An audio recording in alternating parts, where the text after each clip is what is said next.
How's it going, folks?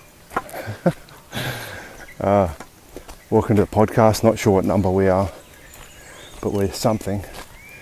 Maybe we're 6 or 7, I'm not sure, but we'll sort it out. At this point I've released one of these on this little experiment, and I'm going to release another one today. So I just felt pulled to actually do it today, which is interesting. So I'm out on a walk at the moment, and felt pretty grumpy when I woke up. I think I was snoring, a bit of a headache. And a friend of mine sent me some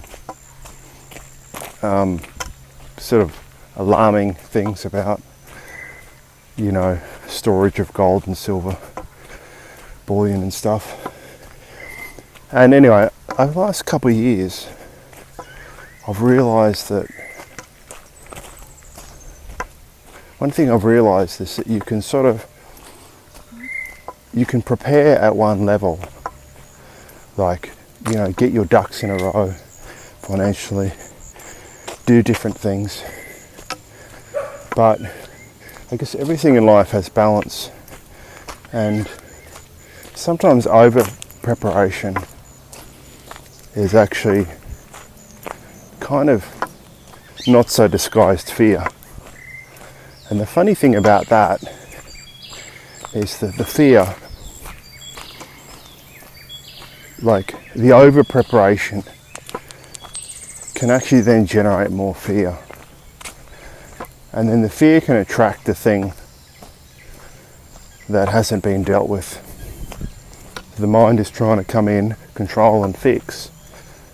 And don't get me wrong, so preparation is good. And being shrewd about, financial decisions, I don't think is good. But if there's too much frenzy to it, this has been my experience anyway. And different things have happened, and there's been consequences too. But if there's too much preparation, too much frenzied activity around it, it can attract the thing the person is fearing. So the opposite of that basically is you do what you do, but then it's with discernment and trust. And then really, because when this friend of mine sent me this stuff, it really came down to what I realised is that, and I've sort of realised this a while, it comes in different waves of experience. But what I realised is that in the end, you have no guarantees about anything. Really, all you can do is trust what your spirit is saying to you, So however you define that is whatever. Your intuition, your higher self. But your mind can only calculate so much. And in the end, I feel you have to sort of go with this. Hola! I feel you have to sort of go with this. And I think also with that, some more kind of peace can come. So lately I've just been realising, so as I said, I've realised this on many levels over time. And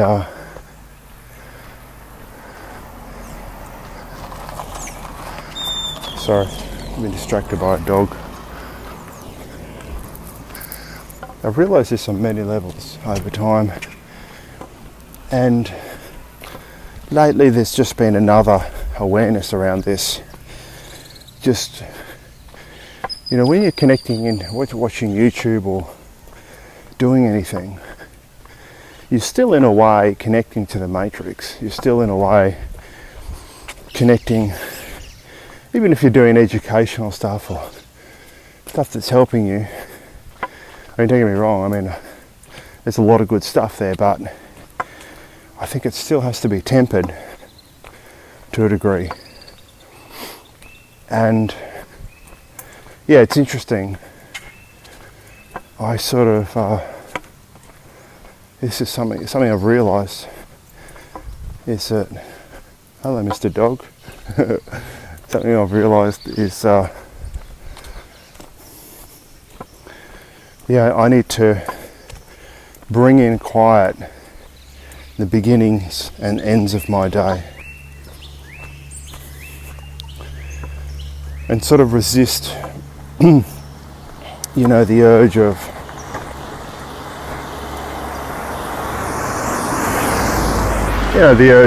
the sort of watching stuff on YouTube or X or whatever. Even though some of that stuff may be considered helpful, it's like basically it still kind of connects me into the matrix. And I notice that when I don't do it, there's actually more peace. And so if you hear something and it does connect you, then of course that is correct. That is the right thing to do. That is a helpful thing to do. But I'm just realizing more and more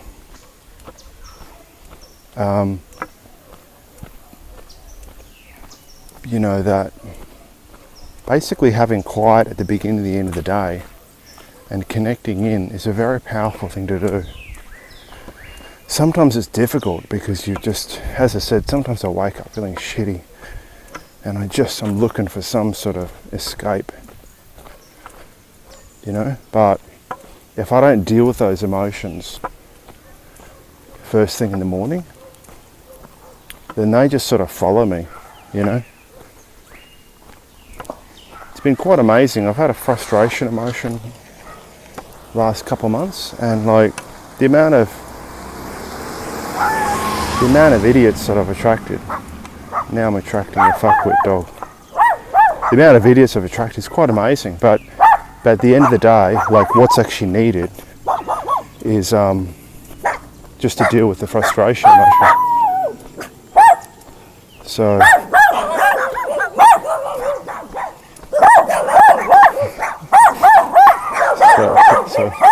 sorry folks,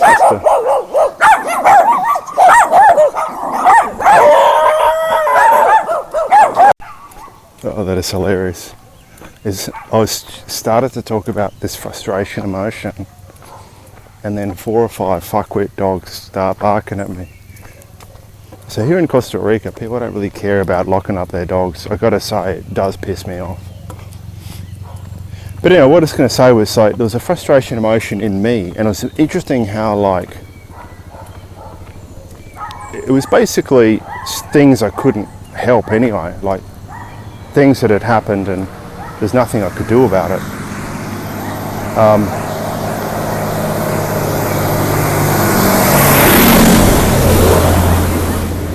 There's things that had happened and people in my life who didn't take responsibility, but there was still a negative outcome.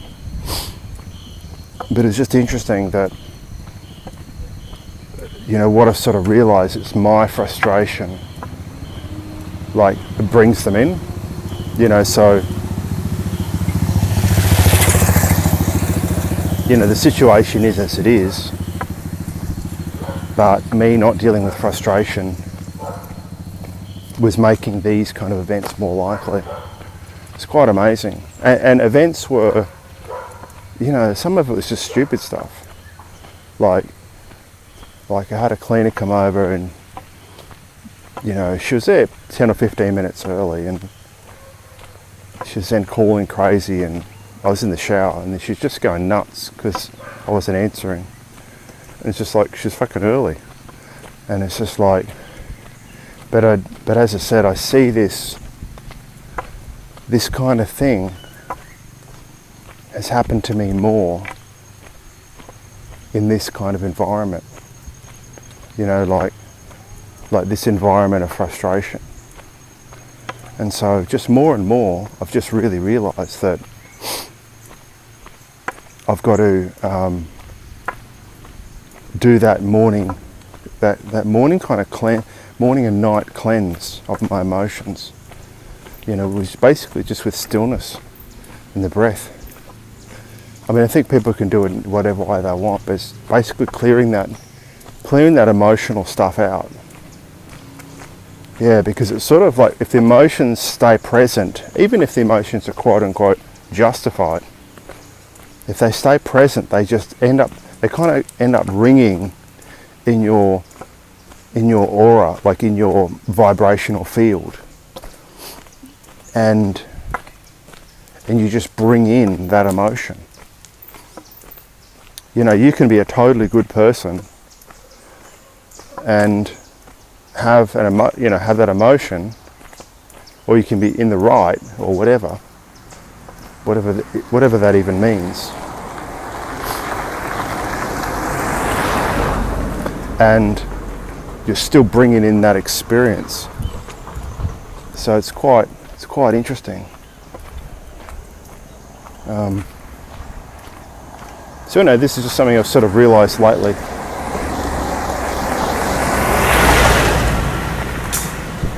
That morning and evening stillness is needed, and you know, more connecting in, and and I think that kind of essentially creates peace and clarity around direction. So, hello, Mr. Cow. So anyway, this isn't really groundbreaking stuff I'm talking about, but it's just kind of interesting reminders. So for whatever reason, I just felt I want to speak on the podcast today. And look, I'm not even sure this thing will keep going, because it'll keep going to the extent that I keep getting insights, and I have maybe a handful of people interested. Maybe even me just keep getting insights is enough. We'll see. But anyway, but I think that's this doesn't feel too inspiring, what I've said, but I've said it, so there must be a reason for it. So essentially,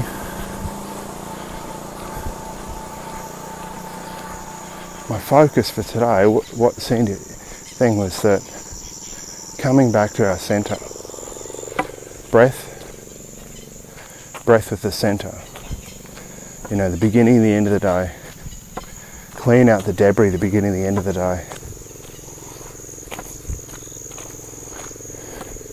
focus on state of being more than what's right or wrong about the situation. Often when something happens, our mind makes it wrong, and that creates a judgment. And this is the irony of it. It could be completely wrong, for sure. But the mechanics of the universe are that if you keep making that wrong, it'll just poison your life. That's just the reality of it. So it's sort of like, so the letting go of the emotion is really just so key. So so I'm in a bit of a phase at the moment where, I was going to mention this the other day, but maybe I'll combine two concepts into one.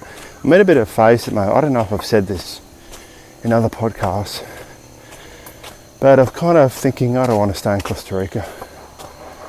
It's just too much of a hassle, you know.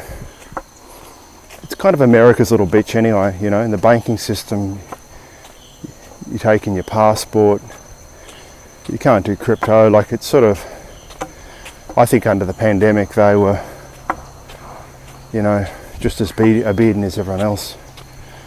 And but anyway, it's interesting experience. So I've come from Canada. I felt actually more free in Canada So, which is kind of ironic given how bad Canada looked during the pandemic. But anyway, I'm here. Now that I've arrived, I just thought, okay, we'll stick it out for a few months, you know, because it's expensive to get up and go. So I'm here, and it's very much a season of sowing and cultivation, like a farmer, like getting in good healthy practices with diet, exercise, walking, meditating, you know, doing my music. So it's certainly not,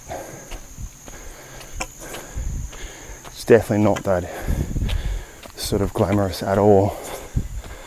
It's definitely kind of boring, but it's kind of needed, I think, because when you travel it can be temptation to sort of just throw, you know, just do whatever, be a bit gluttonous or whatever. But yeah, it's been needed for quite a while, and I must admit it's been quite difficult. But I've made a commitment to my friend about just some basic things that I'm going to do. You know, none of them are perfect or heroic. They're just things around, you know, the amount of exercise I do, the amount of alcohol I do. And it's funny, there's something about sticking to that creates a momentum. Okay, there's a fuckwit dog wagging his tail and barking at me, so I might have to. It's funny, I'm a little grumpy this morning, and the dogs follow. But I'll just come back in a sec.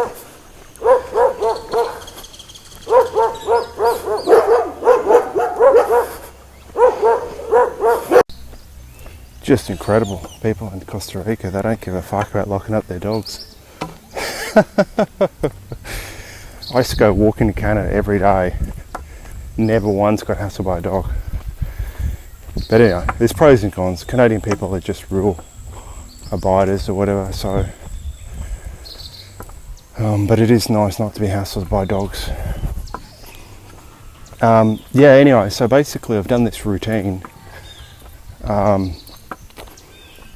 but the momentum of it has really helped. Years ago I used to be super fit, and I have had periods of eating extremely clean.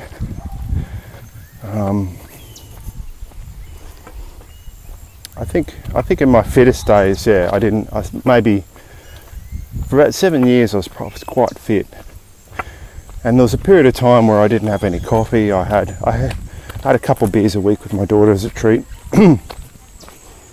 You know, like with just out at a meal, like at a steakhouse. That was kind of my fun.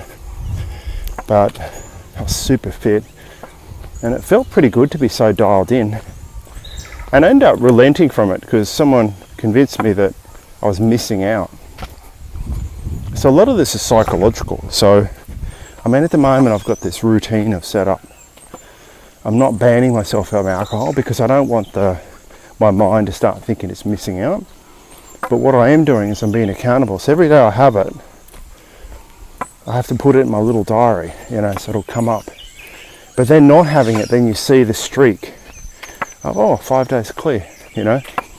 And that kind of is a good reinforcement, you know, like you feel, oh yeah, I'm clean this week. And so sort of, you have these periods of where, you know, so in my diary, I can see these periods of like not having it, and then you feel like a sense of self-esteem, you know, you feel like, okay, we're progressing, you know. So it's funny, just since doing this little app, my alcohol use has really become very moderate now. I'm still having it a couple times a week, but it's quite moderate, you know, just a couple beers. I had a couple of beers at playing pool the other day. Every now and then something happens and I just slightly binge, but in general it's dropping, and also with that the desire is dropping and my clarity is just increasing. It's quite interesting. It's quite amazing actually. So yeah, so this is sort of, it's all very granular stuff and very little stuff. And like, because I'm an artistic person, I think of this stuff as sort of boring, but yeah, you know, and I'm a bit airy, you know, like I'm not as good at practical, but you know, I'm connected to things maybe more non-physical, but I don't want to get too much into spiritual douchebaggery, so I won't go with that too much. But what I'll say is I'm more like I think I'm an air sign. I'm not sure actually. I'm Libranian, but I think the gist of it is that it's sort of like I'm less of a granular person, like in the practical, put it that way.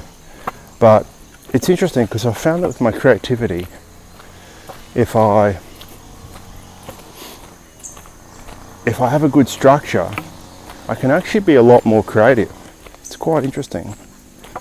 And I'm sort of getting back to that. I mean, it's amazing, the last few years I've really become pretty unmotivated. Like I have lost a lot of motivation.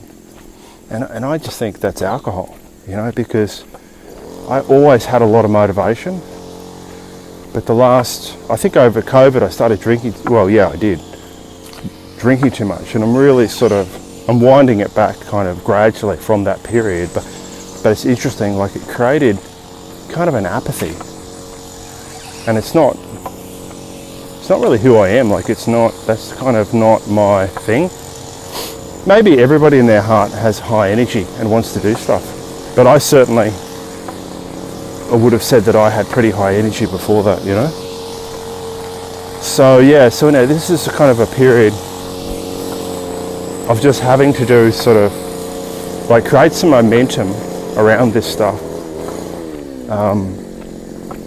you know, that's not so sexy, but like hopefully will kind of set me up. Just hang on. Anyway, I've meandered a fair bit this podcast, 22 minutes, so I'm going to wrap it up now. To be honest with you, I don't even know I'm going to go through with this podcast because I don't, anyway, I probably will, but I don't want to do anything that isn't helpful or good. But what I will say, but the point of this actually is just to free associate, so I should maybe just not worry about it and just go with it. But to kind of wrap up, as I said, like I felt the pull to do this, so there must be a reason for that. And so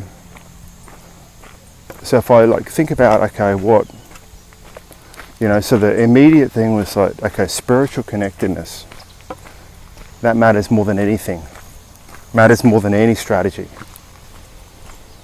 What's the second thing? Second thing is, and this idea of like a routine and like quietness beginning, end of the day. And this idea of like physical routines. And so the routine is more important than what you actually do, establishing the routine. And I might have said this on another podcast, but it's just so incredible how once you get the routine of it, the resistance drops and you want to do it, and then it becomes part of your life. But there's that initial period where it's just, ugh. But the benefit of that also is that you have to deal with some emotions. So, anyhow, I think that's it.